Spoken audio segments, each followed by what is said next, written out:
Powered by the Inside the Birds podcast. Now, live from inside the Matt Black Kia Studios. It's Football at 4. And Football at 4 is powered by the Inside the Birds podcast. New one is out this morning. Don't forget the Inside the Birds pregame show, 10 o'clock on YouTube Sunday. Jeff Mosher and this man, Adam Caplan. He is back for a Friday edition of Football at 4 here. Often imitated, never duplicated. There he is. Eagles-Raiders. Should be an interesting one. This Raiders team 4-2, new coach. They won for the new coach, Adam. The Eagles got a lot going on this week that has kind of been under the radar because of one Ben Simmons. Yeah, no doubt. The Ben Simmons stuff, Mike, is really fascinating. How about Daryl Morey going on record in local Philly radio about really what's going on and that he's clearly not going to give him away, that he's only getting role players. I love it. You don't typically see, Mike, the general managers in sports ever go on the record talking about the guys on the trade block. I thought that was good. So, yeah, but here's the thing. You're getting back to the Eagles here. You've got a situation, and we know a lot of fans are going to go to the game.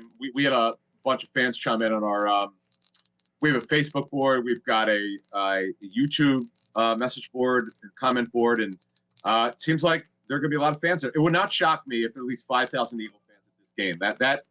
That's kind of where the Eagles are here with their fans. And they travel well. And there are a lot of people I know from Philly who live in L.A. that Vegas flight's about a half an hour. I've taken that flight from L.A. to Vegas. Yeah, I agree with you. I think it'll be more than 5,000, by the way.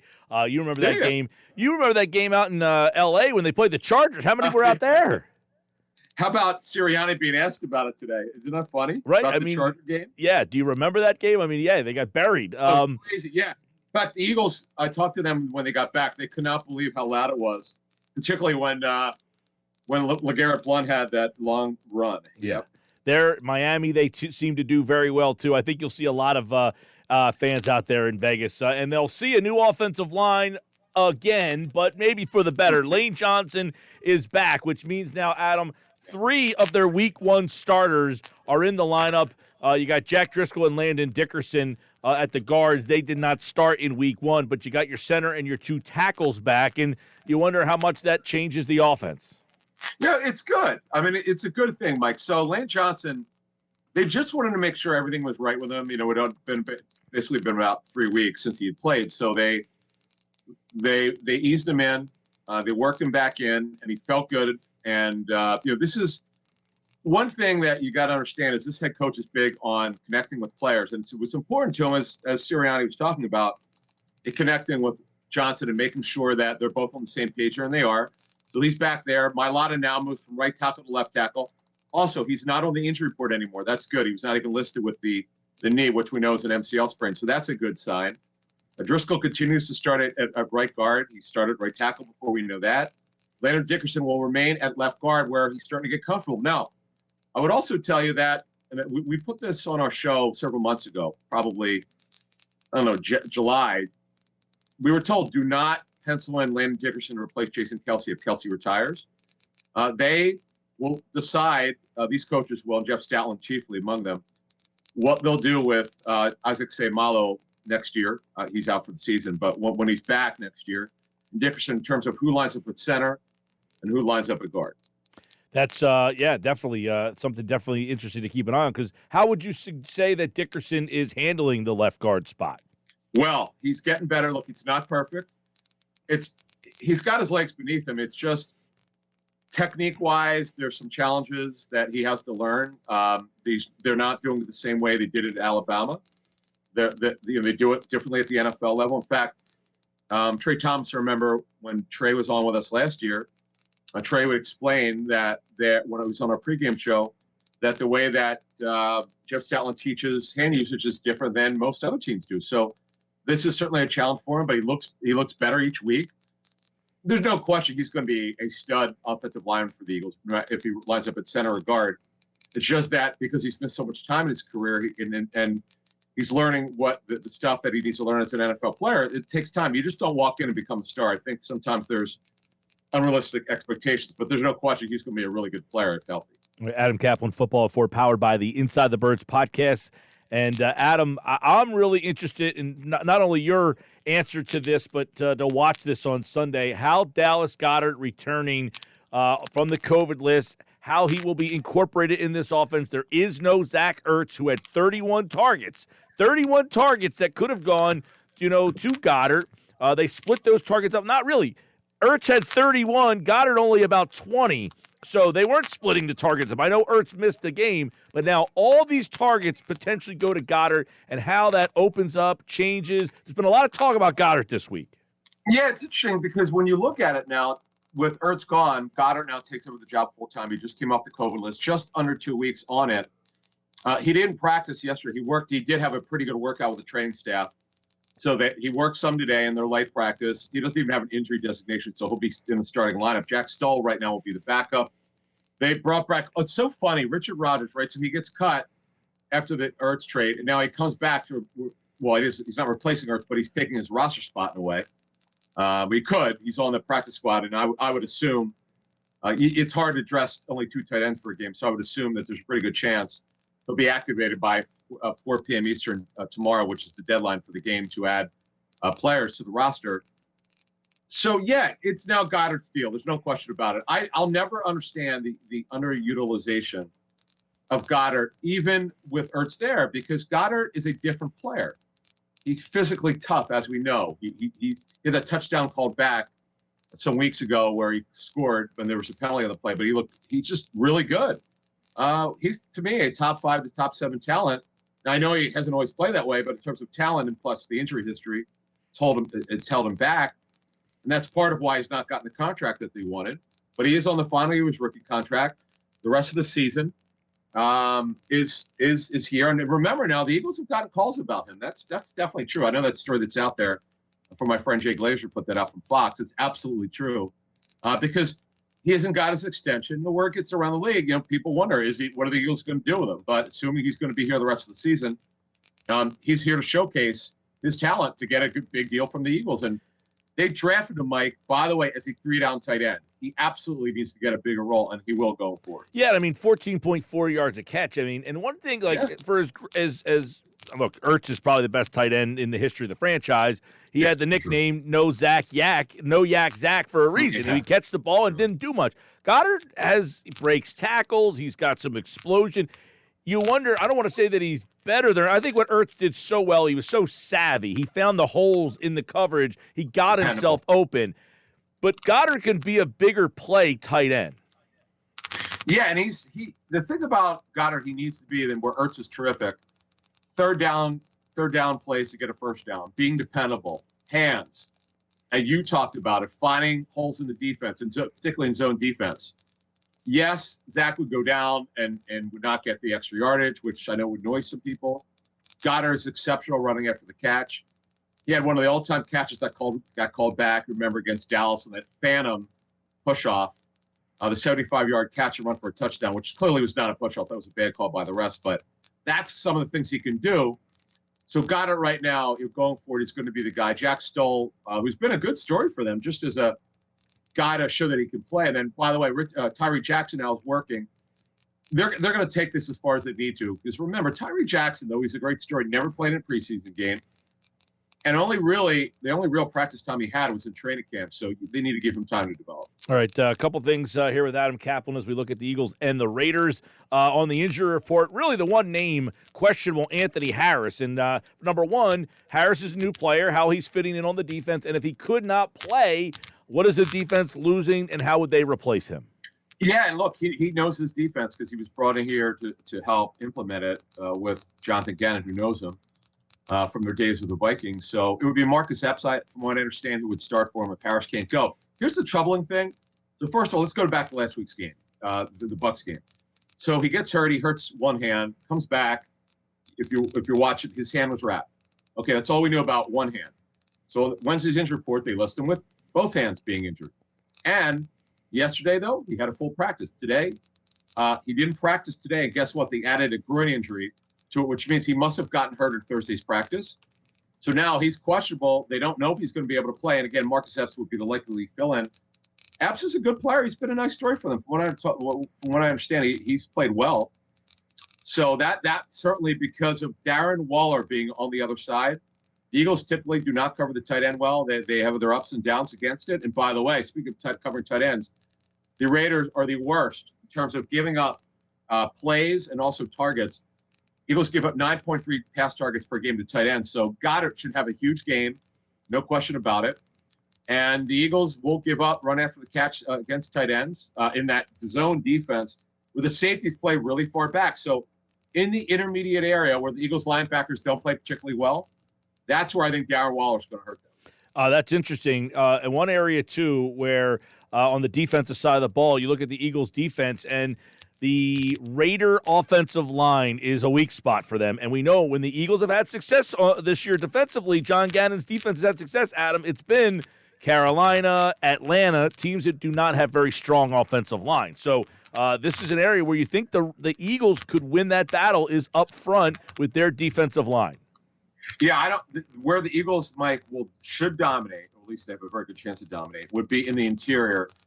Cox and Hargrave versus the interior of the Raider offensive line, which is quite frankly not very good. They've got a first-time starter, John Simpson, the left guard. Center Andre James is not playing well. Right guard right now is Alex Leatherwood, who got moved in. He was playing at right tackle. He was their first-round pick, where a lot of people around the league thought they reached. So, yeah, this is a problem. This is not good. No, the Eagles really could dominate there. And we saw what happened when they have an advantage. You saw what happened against Carolina. They took advantage, and they absolutely dominated in the interior. Yep, and they caused 3 turnovers in that game. And obviously, you're looking at Carr, and you're saying, hey, is this a guy who can turn the ball over? You look at Derek Carr against the Eagles secondary, Slay, Steven Nelson. Is Carr a guy that they can turn the ball over on? He doesn't get a lot of turnovers, but when you pressure from the interior, like the Bears got him, he did not play well. So to me, it's for the Eagles to have a chance for a small upset. I can't believe the spread's only 3. They're going to have to get pressure from the interior. There's no question about it. Yeah, I know people say a small upset here. That, like, before we kind of look at another matchup in this game, like the Eagles have won 2 games on the road. Is this a winnable road game for them?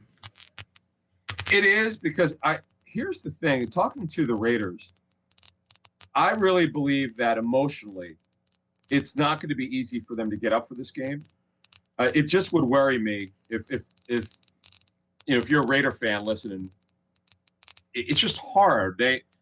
First game without Gruden, they go on the road where they could bond a little bit in a divisional game. It was a huge game for them because, remember, they're trying to win the division now. They have a chance.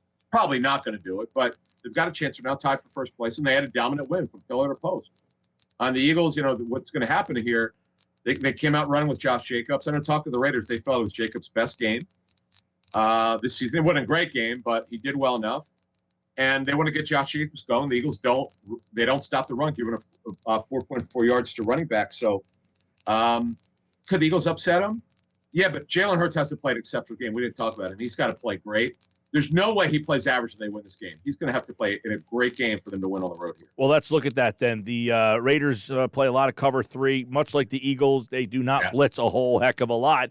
So does that play into the hands of what Nick Sirianni wants to do? Yeah, and Gus Bradley runs his cover 3. This is what he does. He comes in, he's done it forever. And they give up intermediate area throws, whether it's a slot receiver. Of course, Eagles don't really use a slot receiver. Or the tight end, Dallas Goedert.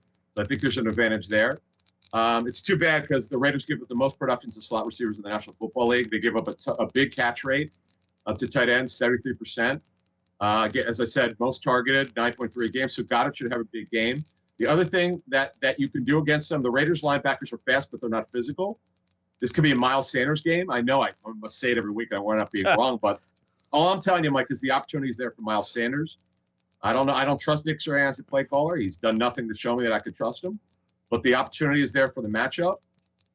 And let's go Miles Sanders. And then, defensively, there's some questions, but I think there's an opportunity here for an upset. I do agree with you. It's interesting you mentioned Miles Sanders because one thing, the Raiders have 2 very good pass rushers, but they don't stop the run very well. And this might be, Adam, a game where the RPO actually works to your favor. Yeah, I mean, it would be nice to have them to have a conventional running game. What they're going in the interior of the Raiders is, Mike, they go with 3 journeymen, sort of veteran D linemen, and then they stick in Solomon Thomas, sort of a hybrid DN, D tackle, but he's smaller. They got the 3 veterans there. So, yeah, there'll be an opportunity to run inside. And the Eagles, they had some problems with Vita Vea in this last week game. They gave it some interior pressure, but they don't have any. The Raiders don't have anyone who's stout as Vea on the D line, and I do believe there's an opportunity there. I look, Sirianni's got to put the figure on himself. Yeah, Hurts is not playing well. No one's going to deny that, but help the quarterback out. Just mix in the run. I don't believe in establishing the run. I think that's nonsense. But you can integrate the run game. See what the Bucs do? They mix it in. It's not what they do, but it's part of what they do, and that's why even Tom Brady could use a run game. Yeah. Oh, I don't think anybody in this day and age is saying 50-50, but give me, But right. in the first half, this is all I'm saying. If you want to do it 66% of it, if you want to go 2/3, fine. But every 3 passes, sneak a run game and run it. Is it that hard? Really? So far, yeah, it has been that hard for Nick Sirianni. Yeah. You're right. I know. Right? I mean, it has been. Frustrating as hell. I'll tell you. And I'm not even a fan, just as an observer who gathers information on this team. I scratch my head. Even Joe Banner probably doesn't like this. Shane Steichen this week, he kind of hinted at they want to they want to get Goedert more involved. They want to run the ball more. Yeah. I'm wondering if you had mentioned, I'm surprised that they didn't bring in a more veteran play caller. Not that not that Steichen's a veteran play caller, but are the assistants on that team saying, hey, Nick, you might need to reevaluate the play calling a little bit here? I mean, they're talking every day. It's just that something seems to happen on game day. It gets away from Sirianni, and I don't buy the excuse. Yes, in some games they're getting smoked. In the Bucs game, they're down 28-7. But on the first couple series, yeah, you're. It doesn't mean when the score is not out of hand you can't run it. It's just, there's nothing in Sirianni's background, Mike, that says that he wouldn't want to run the ball. That's why I'm so puzzled. Did he feel pressure when he got the job because of analytics and what he was told during his interview that he probably should be throwing the ball out? I don't know. Yeah, I would love to have an answer. Where they made a mistake is they didn't hire a senior offensive assistant to get in his ear. That's getting to your question. That's what we suggested. We were told it was discussed, but nothing ever happened. So, oh well. All right, last thing, take a look at the wide receivers. Devonta Smith, obviously Rieger, and Quez Watkins has been kind of an up and down guy. He's got big play there, but Smith, how he factors into the game this week. Yeah, we were talking to the Raiders radio side, and they said their secondary has been a mess. Well, actually, what's interesting about this, the Raiders is their secondary does not give up a lot. In fact, Casey Hayward's played really well. He's kind of revived his career under Gus Bradley. What they do, as I was saying, the Raiders give up a ton of production in the slot. They're the worst team in covering inside receivers. The Eagles don't really have a true slot. They don't really get Greg Goedert involved. The problem that you have is in this game with Jalen Hurts, and we've said this repeatedly, he throws to the right side too much. It's very obvious when you watch the game. Watch him. He rarely will throw to the left, which means he doesn't go through his progressions correctly all the time. It's become very obvious. He's not spreading the ball around because it's like 1.5 read to run, or he holds on the ball or throws it out of bounds. He's just not. That's why he seems to be lost a little bit lately. The Raider safeties don't cover very well. The Raiders are down 2 corners in this game. Both are on injured reserve. So there's going to be some opportunities to get it if they protect and Hurts reads the defense well and gets rid of it on time. The Eagles could score well over 20. I'm just not sure if I trust a lot of the things that be going on offense. All right, this should be after 6 games, you had 3 defensive stinkers and 3 solid defensive efforts. This will be kind of like, hey, show me what you're doing here. Which direction? Yeah. I'm interested in that. Last one for you. They had 10 days off here. It's kind of a mini bye, the whole self-scouting. Do you anticipate we see any changes personnel-wise, anything like that? Yes, they probably will. We'll have something on our show. We'll put some stuff out on Sunday. Yeah, this is why I look at this stuff, because you're seeing a lot now with the teams got off to bad starts.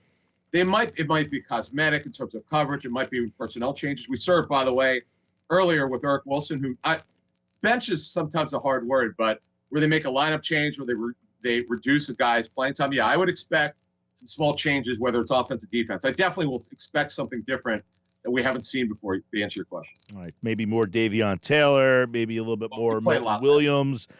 Check out the Inside the Birds podcast. It is available now on all podcast platforms. And the Inside the Birds pregame show, Sunday morning at 10 on the YouTube social media platforms of Inside the Birds. He is Adam Caplan. This is Football at 4. Thank you, Adam. All right, man. Thank you. He is back next Friday, InsideTheBirds.com.